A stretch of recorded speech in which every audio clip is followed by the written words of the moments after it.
Boom, boom, boom, boom, boom, boom, boom, boom, boom, boom, boom. 20 bucks. 20 bucks. You're on the line for 20 bucks. They keep on playing. Nobody's paying. Hi guys, it's Jabor from Montreal. Hope everything's well. I'm Maggie, Mrs. Calabash. It's a snowy morning. It's the season. So come into the kitchen. It's warm and it's cozy. And today we're going to bring a bit of sunshine again into our lives. I'm going to make a pork with mango and habanero sauce. Excuse me, I have a speech impediment and sometimes Derek said I have another language. Habanero and a Jamaican cabbage. So we've got the sun. And so to begin with, you can see I've got the mango here, orange zest, orange juice and white wine. So let's start. Let's go back to the stove. I need to start cooking the pork. So, it's cold and it's shivery, but it's lovely and warm in here. So I'm just getting the skillet warm, and overnight I marinated the pork, and I've got Italian flat leaf parsley because that's got more flavour than the curly parsley. The curly parsley really is just for decoration. If you want flavouring, the flat leaf.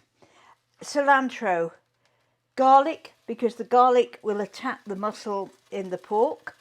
Sherry, olive oil, and I've got tenderloin of pork cut up. Now that's got a little bit hot. Let's just turn it down. I've cut the pieces into bite-sized pieces because that is how I prefer. But you can cut the sirloin, the tenderloin, into thin slices.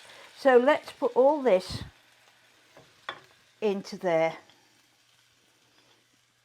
Make sure.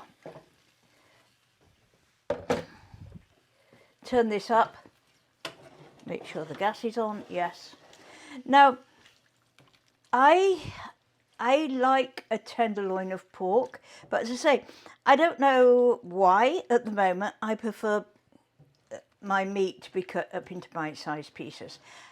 You can just marinate this for 30 minutes if you don't have a lot of time on your hands, but the longer that you marinate, the tender it. With this, the tender it is, and the more flavour is put into the pork. Now, it's another matter if you're marinating fish.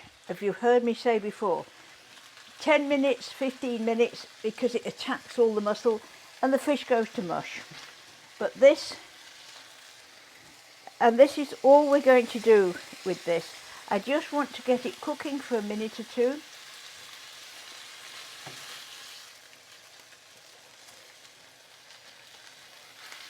There we are. There's one thing when you're marinating, make sure, I like to, I put it into a bowl and I actually knead the marinade into the meat by hand and make sure it actually gets in there, because you want to make sure that the herbs and everything get into every little grain of the meat. So I'm going to put that on there. We'll come back to this and we will keep stirring until it's cooked. But let that just on a medium heat. We can always turn it up, and I don't want it to burn. So let's go back to the, I'm going to wash my hands, they're a little bit sticky.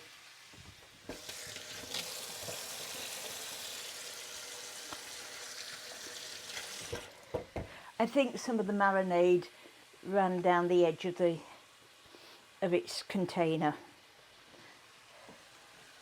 There we are. Just keep stirring that. I'm going to put the lid on because I want to keep some of that juice. So let's go back to the stove, to the butcher block. Now, I've got the liquidizer, and here, mango. I'm using frozen mango today. I find I'm lazy. I find that it's more convenient. I don't waste anything. So we're going to put some mango into there. I'm not going to. I'm going to put a little in and then come back to it. Orange zest. That adds just a nice, and you can see it's a very fine zest. That's my zester. And they're convenient because you can just put them over. You don't waste any washing up. White wine. Now, if you this is a nice dry white wine. If you don't want to use a white wine, then you could probably use an apple juice in there. It will make it a little bit sweeter. And orange juice. That looks like a pip. I thought I'd got everything out. Now we're going to mulch that down until it's smooth. So wait for the noise.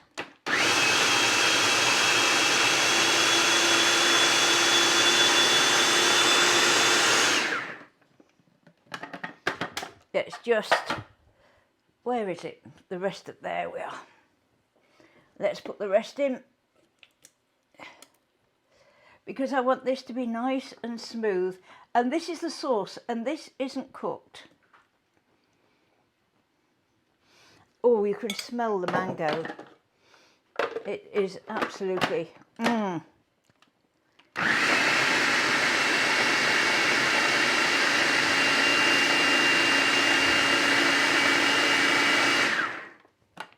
Let's have a look.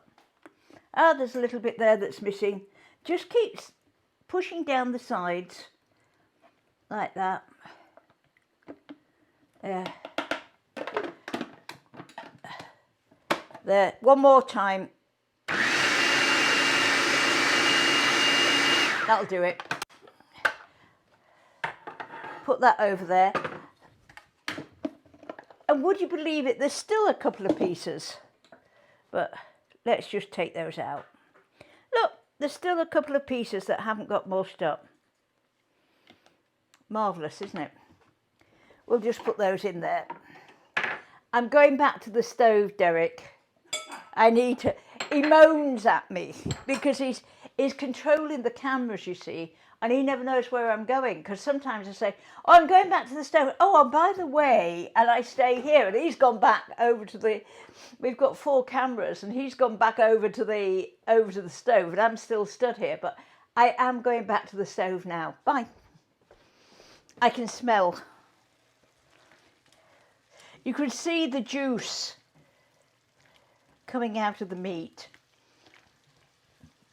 And in a minute or two, I'm going to take the lid off so that we can just reduce the sauce a little bit. There we are. Let's see how that's cooking. I might need to just add a little bit of seasoning at this stage. Oh yeah. It's nice. But it definitely needs some seasoning. And it's always better to add seasoning whilst you're cooking, and it gives a different layer to the food. There we are. I just want to taste that juice again to make sure that it is well seasoned. Oh yes, that's good. And all that now will get into the meat. So I'll put the top back on for a minute or two. There we are. Right, back. I'm going back. I love you, really. There.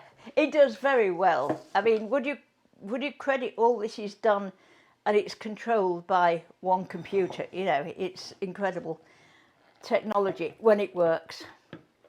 So I'm going to put this, take the lid out.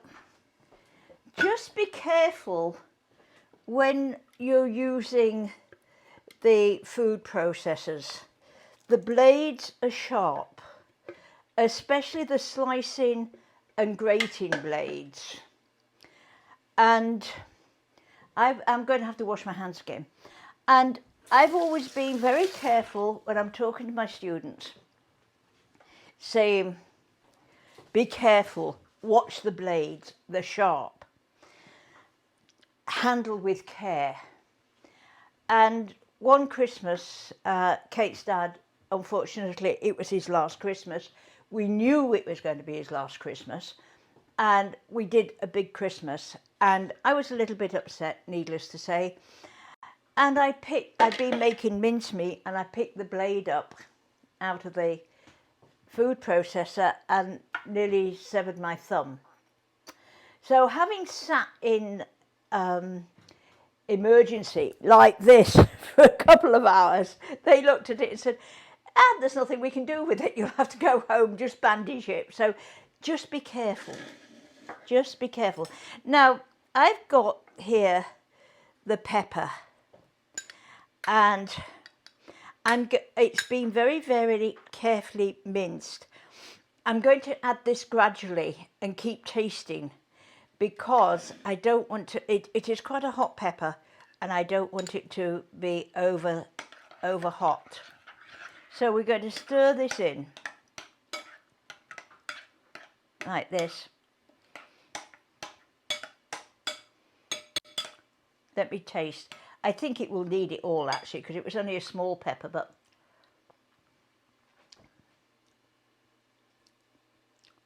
it's got a beautiful fresh taste to the sauce, but it does need all the pepper. So all that's going in there, like that. And we're just going to put this on one side. Now this sauce isn't heated. It's just, you can just heat it if you don't want to put a cold sauce on hot meat. I like it just warm through, but today we're just going to leave it like that, onto one side and back to the stove. So back with me. Another quick stir.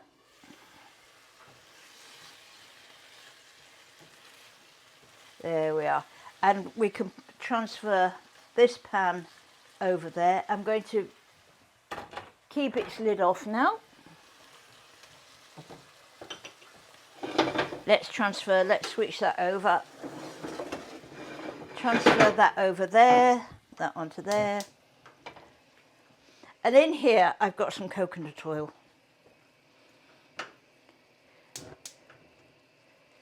So there we are. So we've just got to heat up the coconut oil, and we're making Jamaican cabbage. And a little coconut oil in here to start frying off the onions. Just saute the onion, but it's not hot yet. Don't put anything in until your oil gets hot, because it just goes in and makes the food soggy. Yuck. So, and we've got thyme.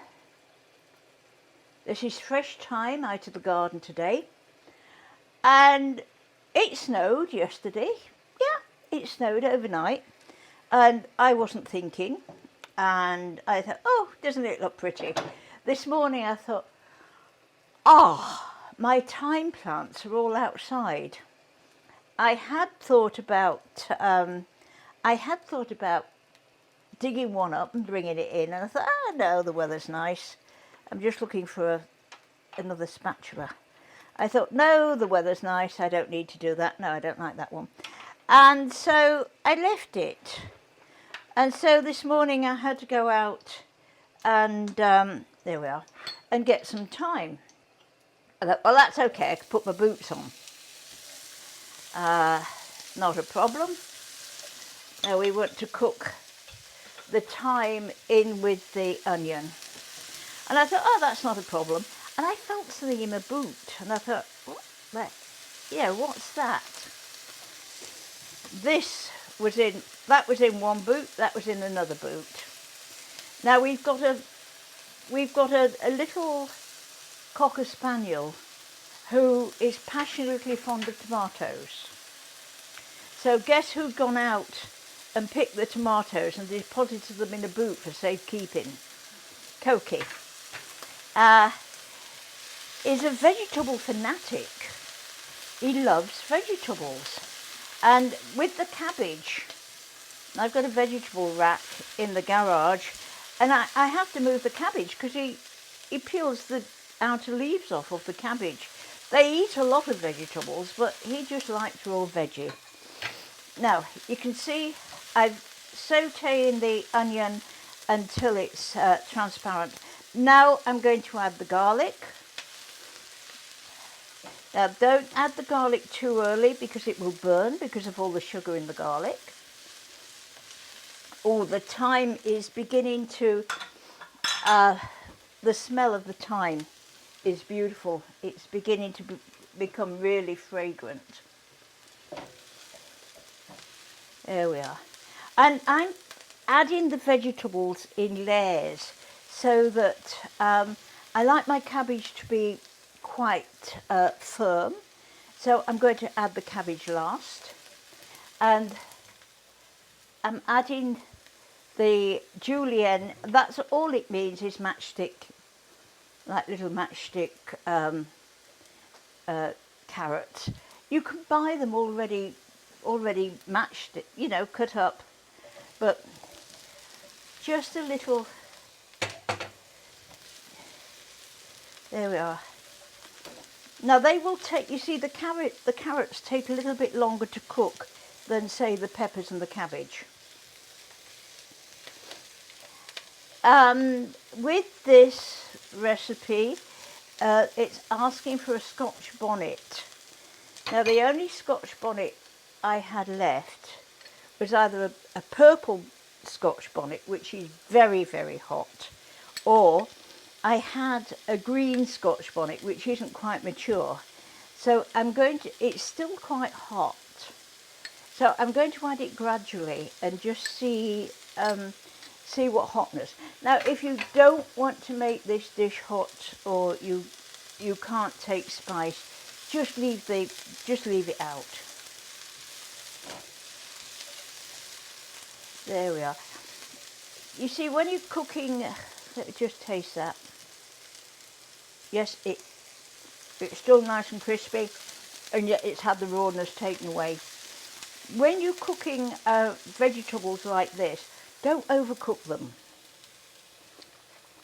I'm using a red pepper today. It's got a nice colour. That bit's escaped. There we are.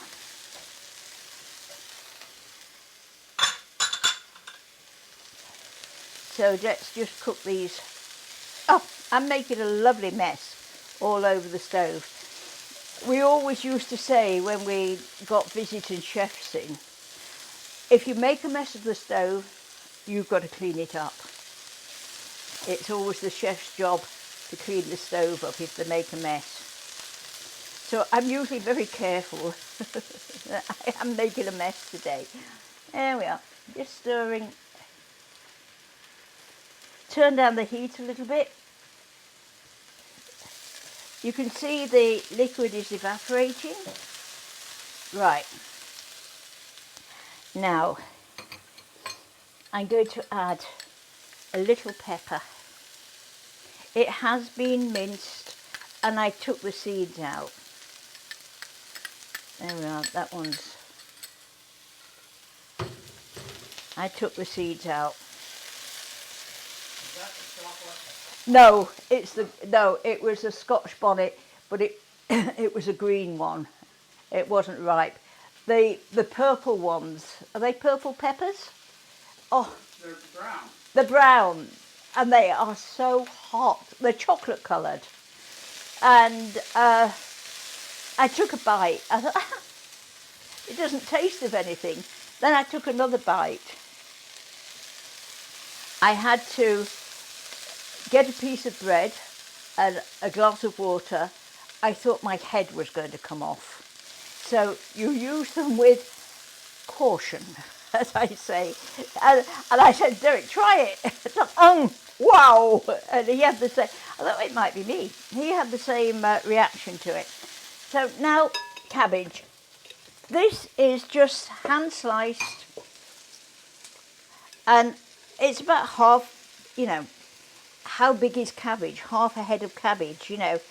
As much cabbage or as little cabbage as you like. I'm going to add a little, it's been rinsed. And again, I like to slice this by hand because, oh, the peppers are getting to me. I find, oh, that's a bit, let's take that piece out. I find that it over slices it, over processes it in the food processor.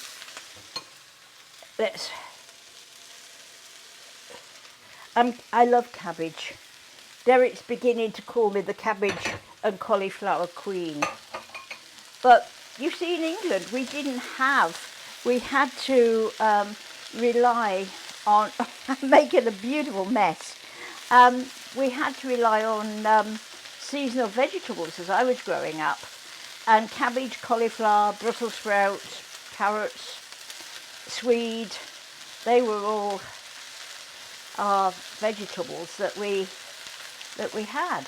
So now that has just sautéed like that, and I'm going to add a little stock. I've used bouillon today. I've used chicken. Now, if you're vegetarians, by all means use a vegetable stock. Use the juice from cooking the vegetables. Now, I'm going to put about half of that in.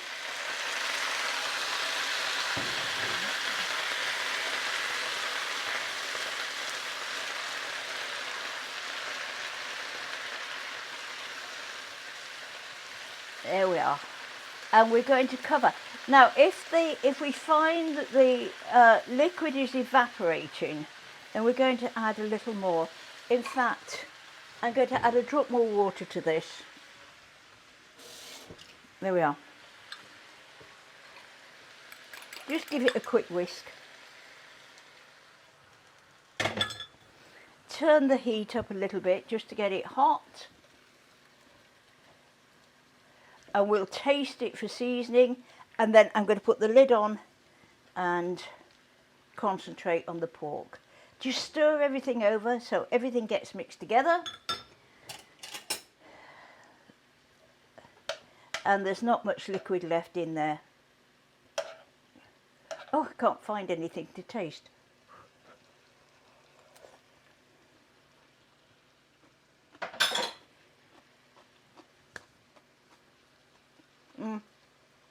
A little salt and pepper.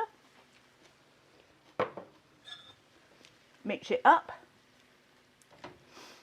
Lovely. It's got a beautiful taste to it. Nice fresh taste. Which pan have I got? There we are. And we're just going to turn that down and let it simmer for a minute or two. Now, back to the pork.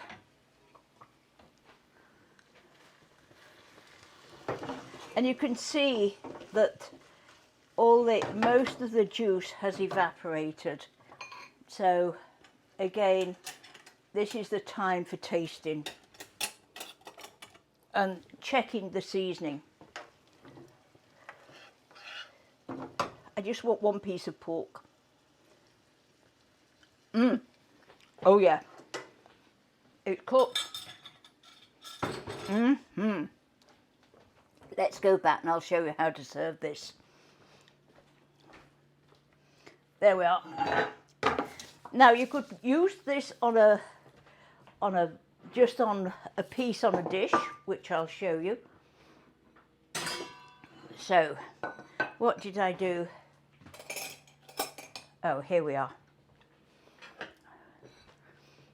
So, the way that I would serve this would be to put some sauce like that, and then, where's my big spoon?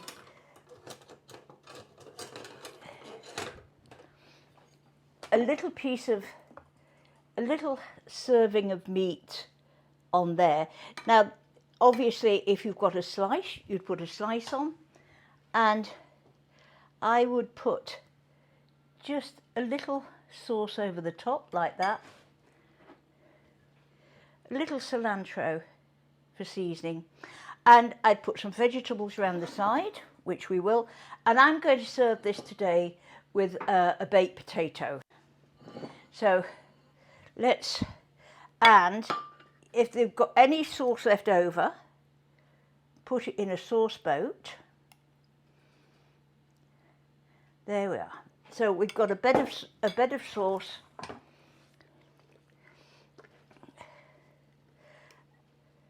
The pork over the top. You can do this with chicken. It's extremely good with chicken. Chicken and mango go beautifully together. Like that. Another layer of sauce just over the top. Like that. Let's remove this. And again, a little cilantro. Just to add some colour. The rest of the sauce can go in the sauce boat, so people can help themselves, like that. And we've still got some sauce left over. So that's the sauce for the sauce boat, and I've managed to get cilantro all over it. There we are. And my ladle. There we are. Now, the cabbage. The cabbage is cooked. I know that. I can tell by the looks.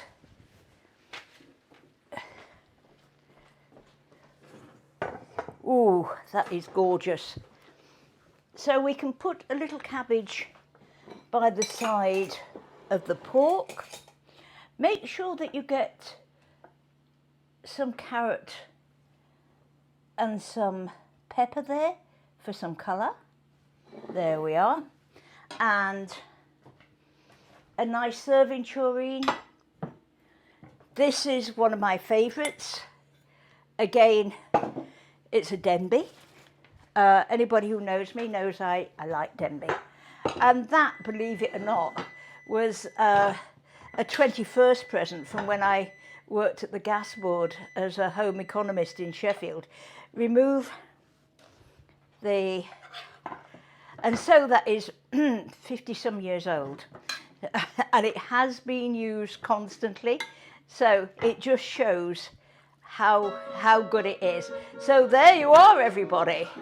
That's pork with a beautiful sauce, and I will see you again next week. Wish me luck. I'm going in for cataract surgery this week, so we're